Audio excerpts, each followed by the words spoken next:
Welcome back to the second episode of Feeding Our Young. And if you missed the first episode, I want you to go back and listen to that. I've got some really incredible stories to share with you there over my 35-year nursing history. But let's start episode 2 with another funny story. So when I did my psych rotation, I actually did it at Weston State Hospital, which was originally named and is currently named Trans-Allegheny Lunatic Asylum. And it was the only building that was seceded from Virginia to West Virginia when it became a state. This is a massive structure, hand-hewn stone, very foreboding. And now currently they do ghost tours, and they've had unexplained, unsolved mysteries and unexplained things that have done there. They've done a lot of filming there. So let's get right into episode 2, but I wanted to start with that fun story.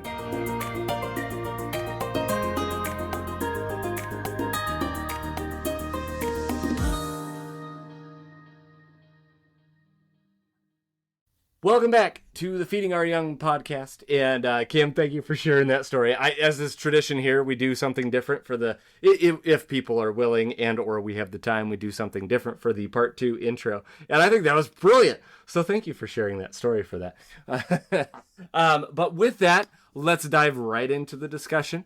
And I like to start off with just a little bit more about you. So there were a couple of questions you answered that I really liked the way you answered. One of which was, if you could have a meal with anyone, who would that be?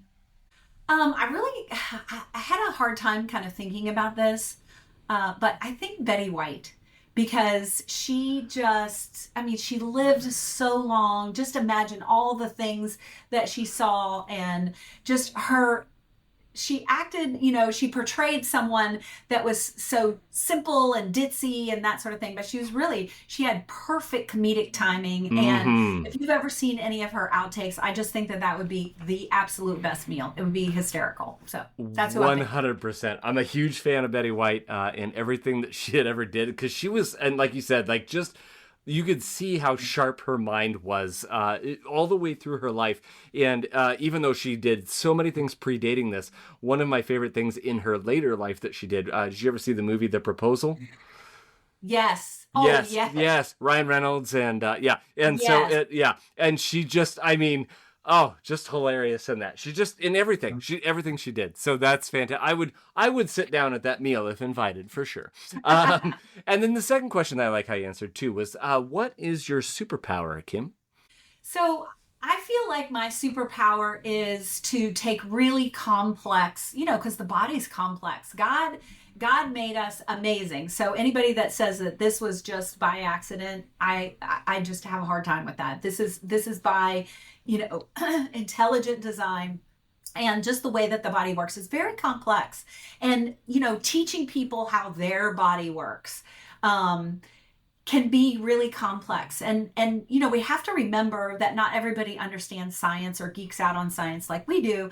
And so my superpower is really taking these complex things and making it very simple, not only so that patients can understand what I'm trying to, get them to buy into for their health, but also nursing students. Over 35 years, I've mentored a lot of nursing students. Mm-hmm. And I just think that if you truly understand something, that the true testament of that is if you're able to explain it to someone else. And so I do that as a way of just reinforcing my knowledge as well, but it somehow evolved into my superpower. That's incredible. And is that something that you think you were quote unquote born with? I mean, everyone has kind of a innate ability or talent of whatever, kind of wherever direction they go. Do you feel like that's something you were born with, and or something that you've had to hone over time?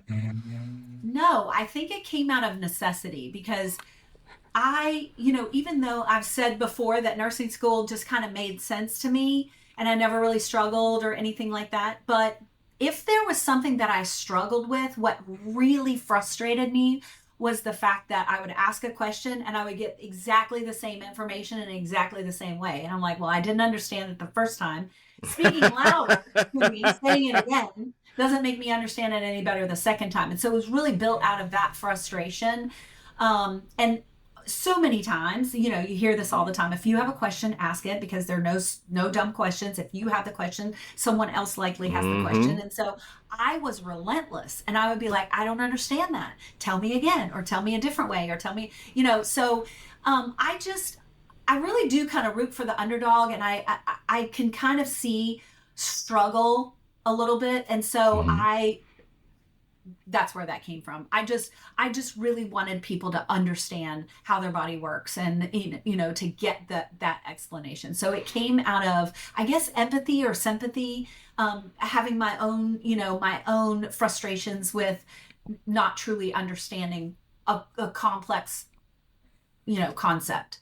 Indeed. And that's one of the things that we are, as nurses, it's one of our primary duties, right? Like, not only are we not doing harm, not only are we, trying to help someone through some difficult portion of their lives, or whatever the case may be, we're combating disease, we're combating this lack of health, et cetera, et cetera. But then you're teaching along the way. I mean, hopefully the goal, right? It's not fishing for somebody, it's teaching somebody how to fish, right? So what do we, moving forward, how do we avoid maybe coming to this place again, or coming to a spot where you're as poorly as you are currently, something along those lines. Even discharge education, right? Like when it's time to, and I've got the hospital brain, but even outpatient clinics, whatever the case may be, okay, something brought you in, we're helping you with X, Y, or Z. Now, when you leave, here's, here's some education, here's some information, here's some recommendations on how to better yourself for the future. And that lends itself very well into the whole topic of the second episode, which one of the concepts you wanted to talk about was nurses as health coaches. And I feel like that goes hand in hand with kind of what you're passionate about currently and doing as well. So, Kim, I will interject every once in a while, but I'm turning this mic over to you. I'm going to do my best to keep these gums from flapping, and let's hear from you. Let them flap. Let them flap. I love it.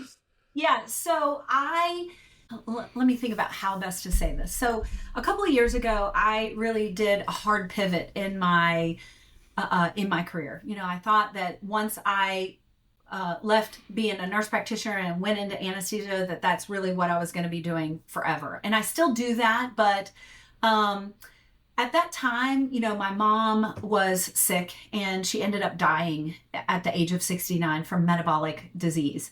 And the sad part is that she was a good patient. She did what the doctors told her to do. She took the medicine. She went to the doctor's appointments.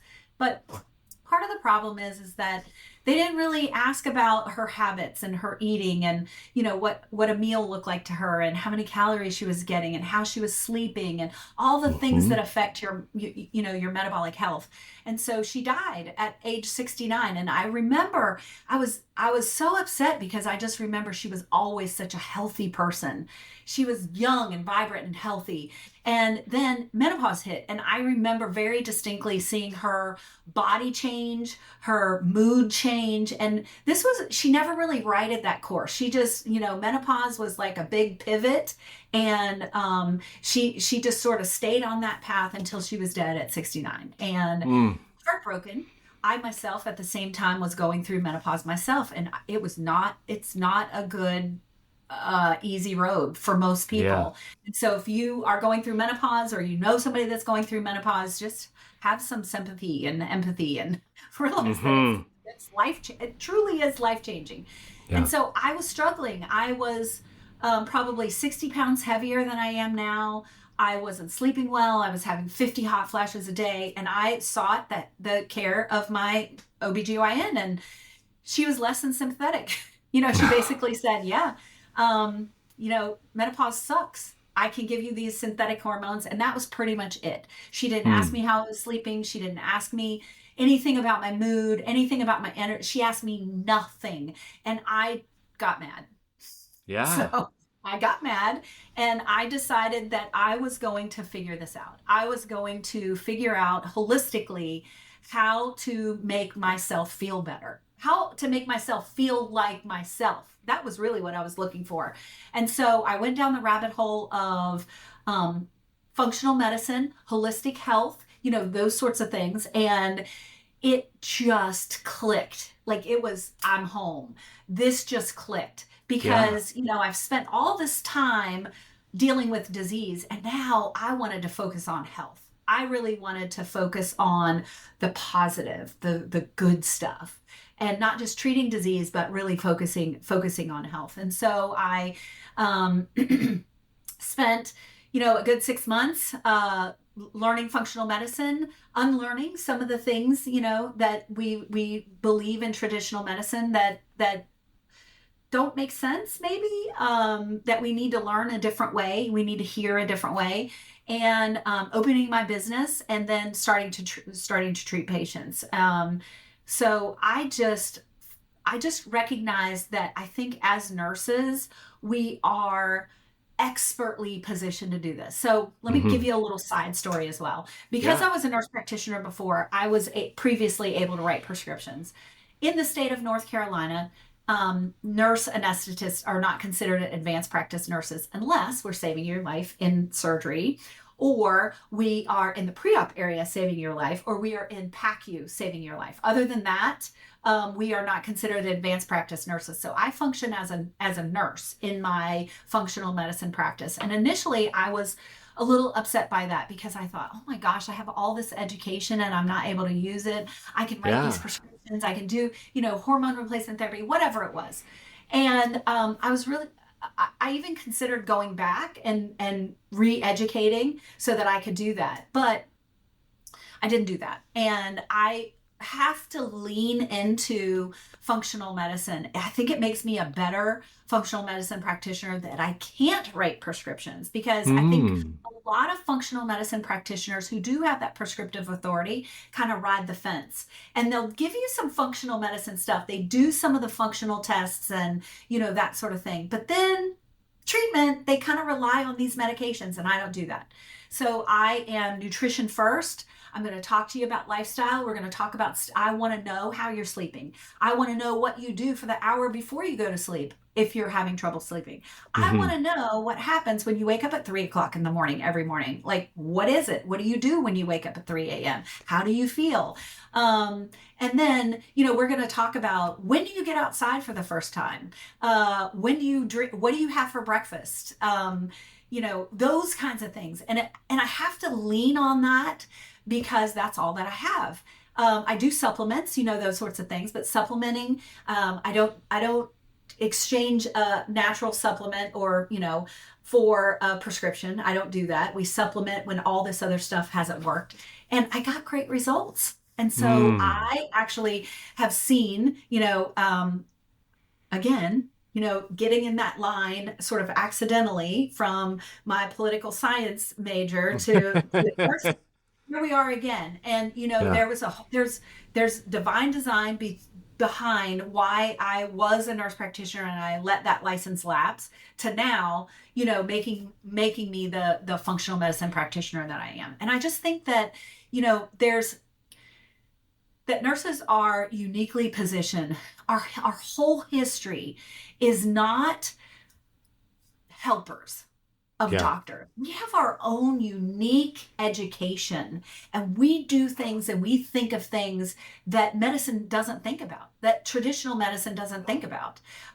We ask about those relationships. We want to know, we're not just going to send you home to take care of this wound on your own. We need to know, how many steps do you have to walk up to get to your house?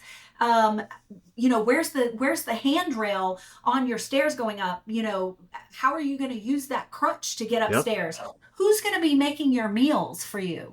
Are you safe at home? Yeah. Those sorts of things. And so we are so uniquely positioned as nurses with the nursing education that we have, our own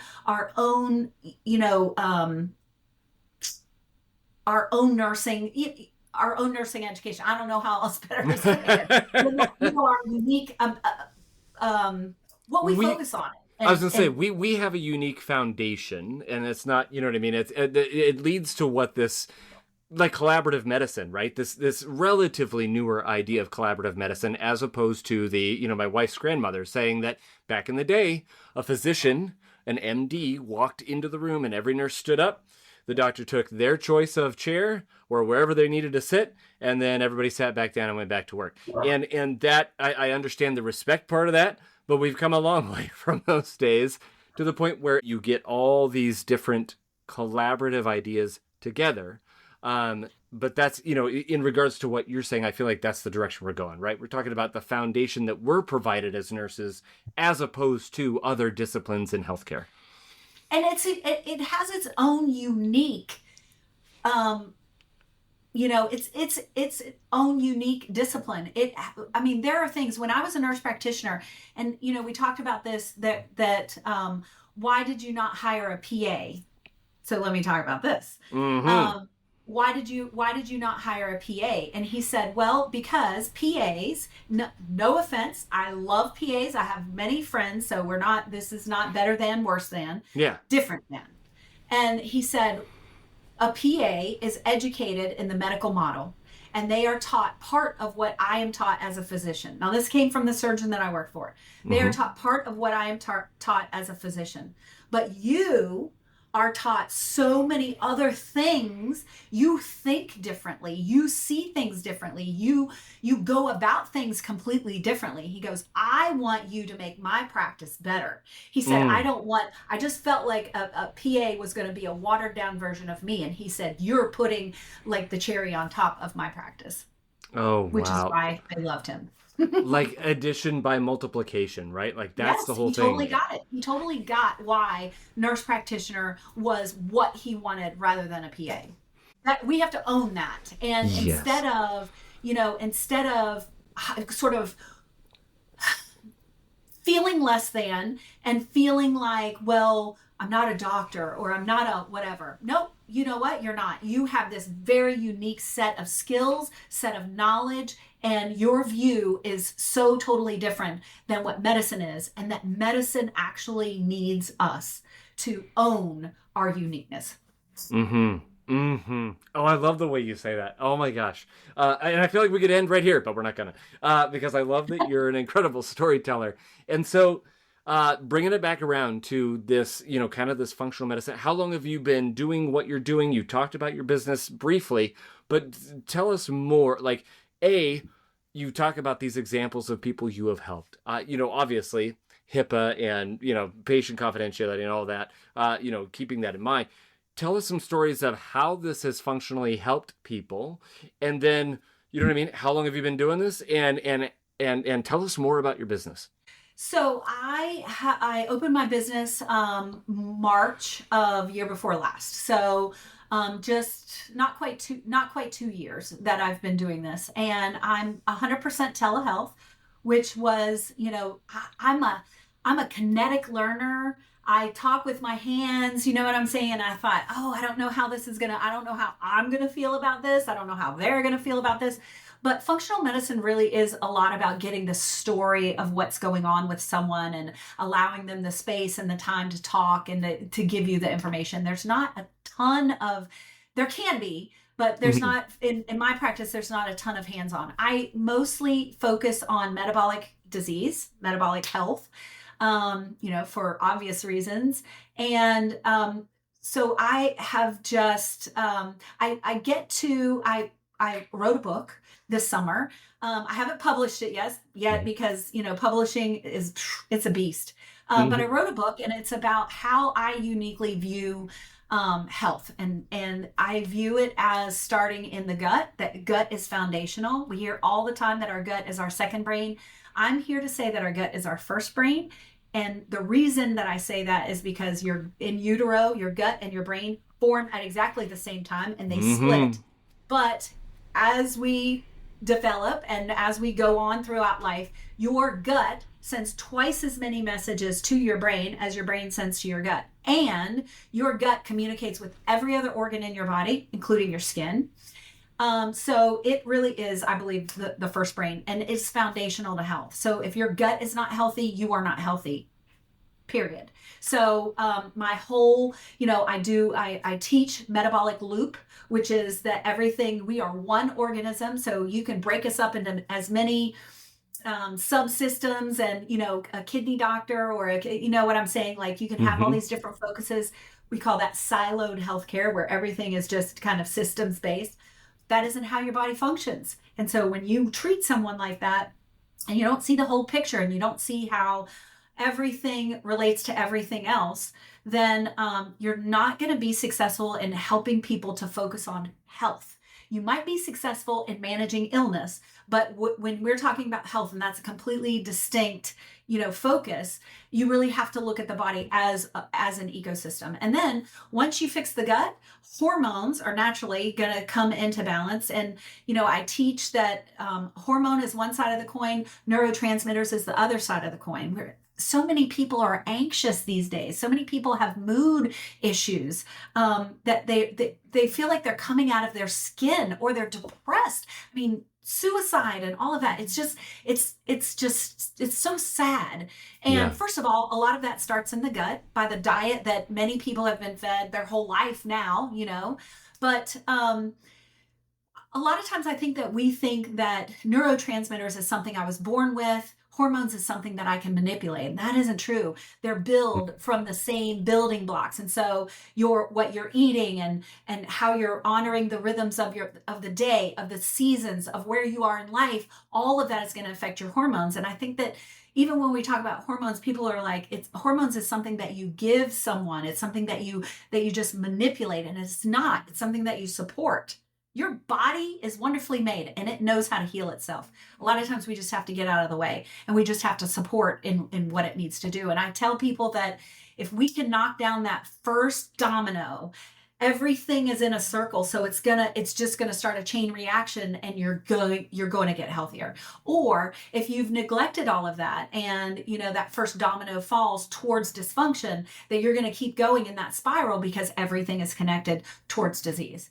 And then the last part of it is, where we really want to make our biggest improvements or changes towards health is at the cellular level, but you can't start there. You got to start at the gut. You got to support the hormones and the neurotransmitters because those are the messengers of the body. And then you can have an effect at the cellular level.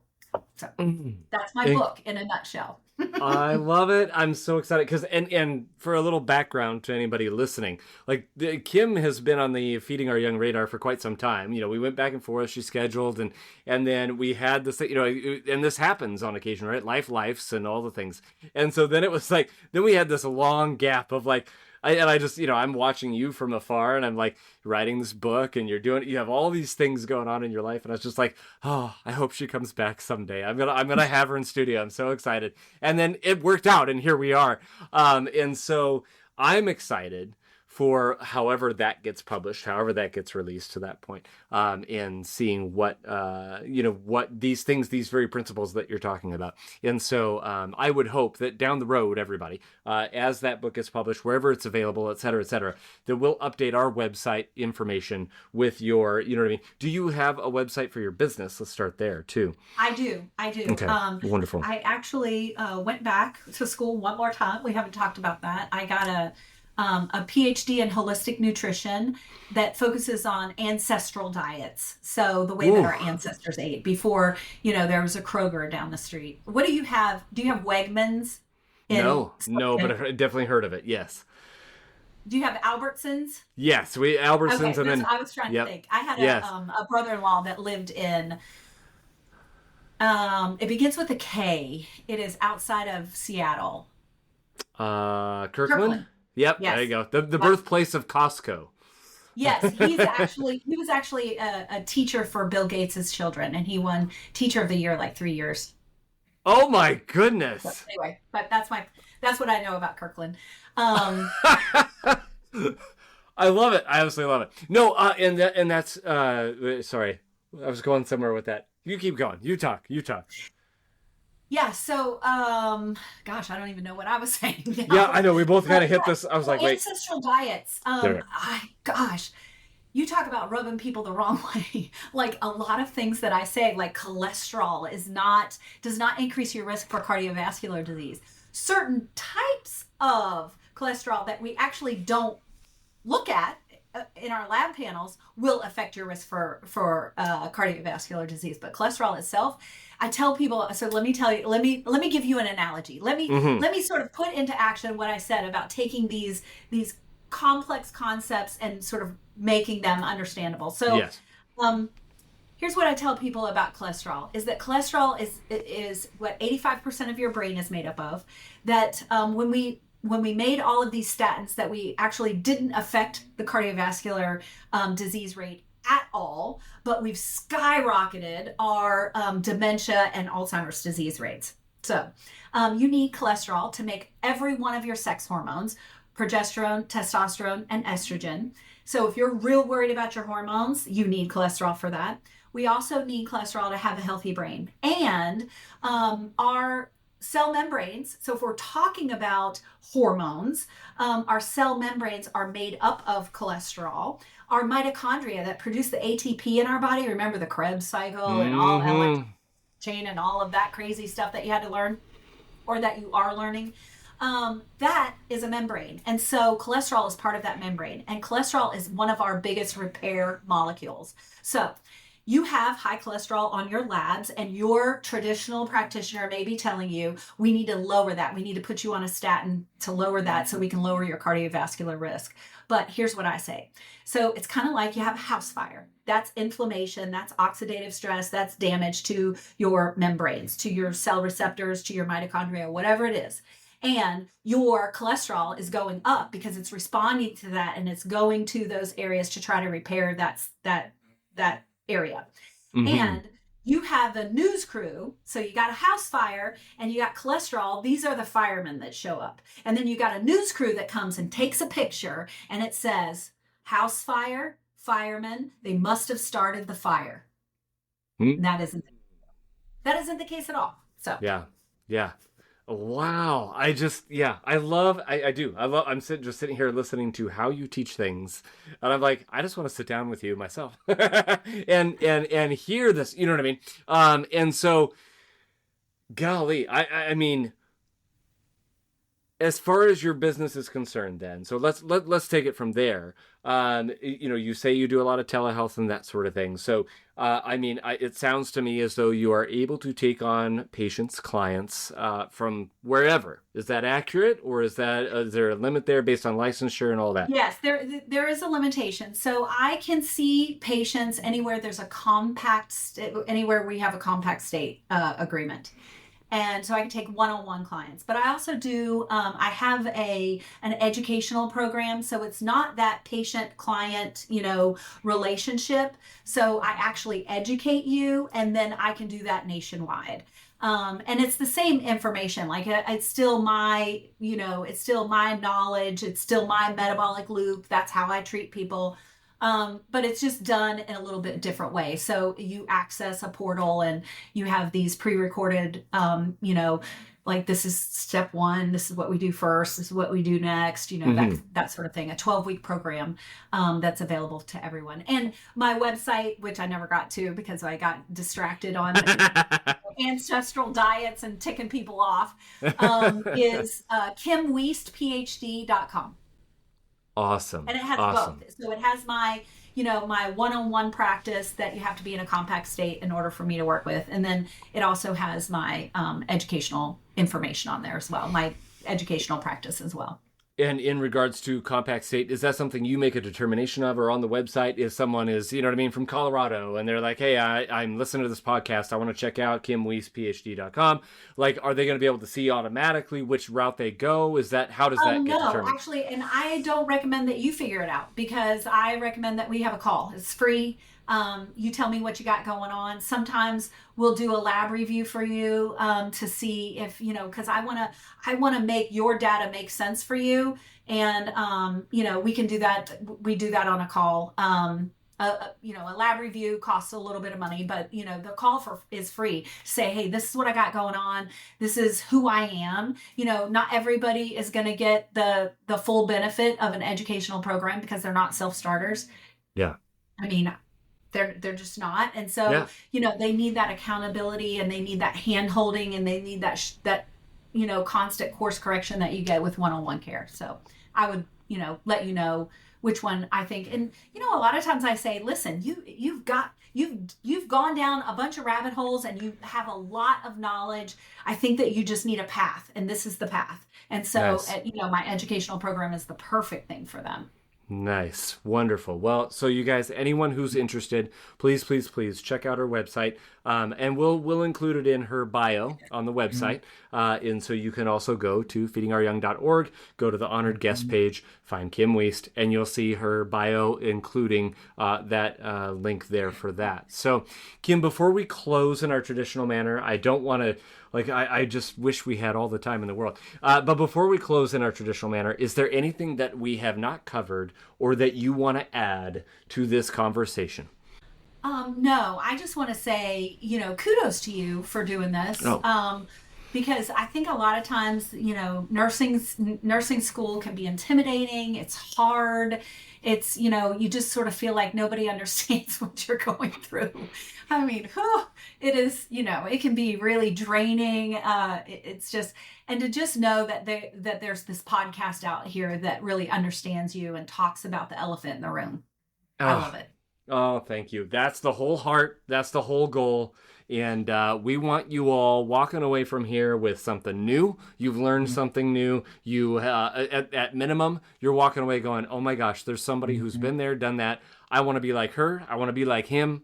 I want to, you know what I mean? Or it just gets you enough oxygen to get you through the next day, the next exam, the next whatever, clinical rotation that you're dreading. Like, that's the whole heart here. So, oh my gosh, Kim. Awesome. All right. So with that, talking about nursing school, you came up with 3 words. You chose 3 words to describe nursing school. What were they again, and why did you pick them? Accident, for obvious reasons, because I sort of feel like I'm an accidental nurse. But calling, because there really are no accidents, that there is, master of the universe is designing our path. And so this is truly a calling. And every evolution that, every twist and turn and, all the forks in the road when I went left, there was a reason behind that, because this is truly a calling. I can't imagine doing anything but this. And hearts, because you really have to have a heart for this. You have to lead with your heart, and you have to see other people's hearts in order to be a really good nurse, I think. Very well said. Very well said. So if there is one thing, other than your website, of course, that you want people to walk away with after listening to your episodes, what is that one thing? I think that, what I would love to leave people with is that don't forget that, the person sitting in front of you is someone's mom or someone's daughter or someone's sister or someone's spouse. And they have this whole life that they bring with them, all these experiences, all these skills. Like, you don't know what they know. You don't know. You're seeing them in the most vulnerable spot in their life, potentially. And they might not be on their best behavior, but you really have to kind of consider that whole soul that is in front of you. And, we always hear about be kind because you don't know what someone is dealing with. And I just think that you really have to, forget the fact that you're on your 4th 12 in a row and that you haven't had lunch any of those 4 days, and that you're working with your work bestie isn't there, and you're working with this lady that you don't love, and you just had 2 codes, and you are not coming into that situation maybe in the most prepared way or the best way, but you still have to give everyone, no matter what they look like, no matter what they're in with, you have to give everyone the benefit of the doubt, and you have to realize that you are nursing their soul. Oh, I love it. I absolutely love it. And that's a perfect way to end. Kim, thank you for taking time out of your now afternoon, my morning, and just waxing eloquent about all things nursing and functional health. I'm so happy to be here. I'm happy that we finally did this, and thank you for your perseverance. Oh, because yes. It's been a long road, but I'm so glad that we got here. Thank you, Kim, and I look forward to just hearing all about what's going on with you in the future. All right. Sounds great.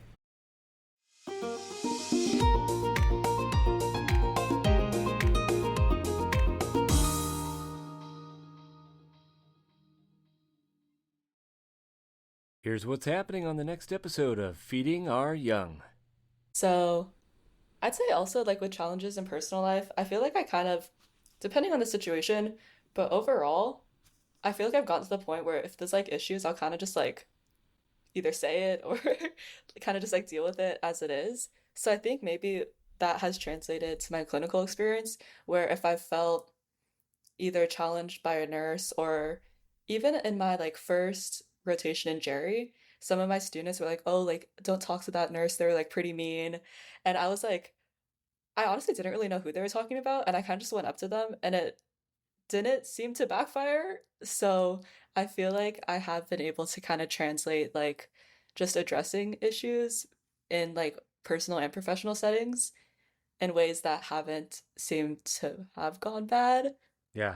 Yeah. So Ooh, yeah. Just a random thought. Mm-hmm. I think I wrote this somewhere down on my on the doc, but one of my favorite things about nursing, if you will, is for me is turning the cranky people into bearable people. I don't know if that makes sense, but I have experiences where my nurse is like, "Don't go in that room. Like they're really cranky today. They woke up on the wrong side. They woke up on the wrong side of the bed."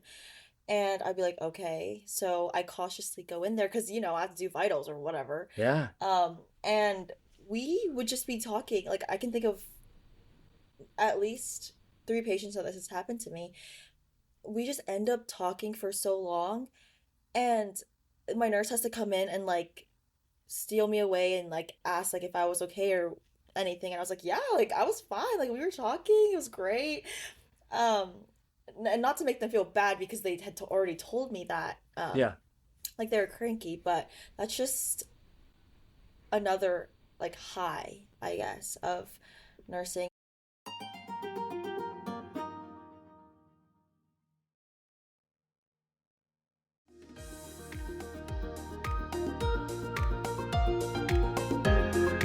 Did you like today's episode of Feeding Our Young? Want to know more about the Feeding Our Young movement? Check out our website at feedingouryoung.org. Would you like to be featured on a future episode? Maybe have Eric bring his unique brand of encouragement to your nursing students or nurses? Please text us at 509-666-5636 or email us at info@feedingouryoung.org. We're so excited to have you return to hear our next honored guest. Be sure to follow us on YouTube, Instagram, Facebook, and TikTok at Feeding Our Young LLC. Again, that's username Feeding Our Young LLC. Until next time, be encouraged and go find someone to encourage today.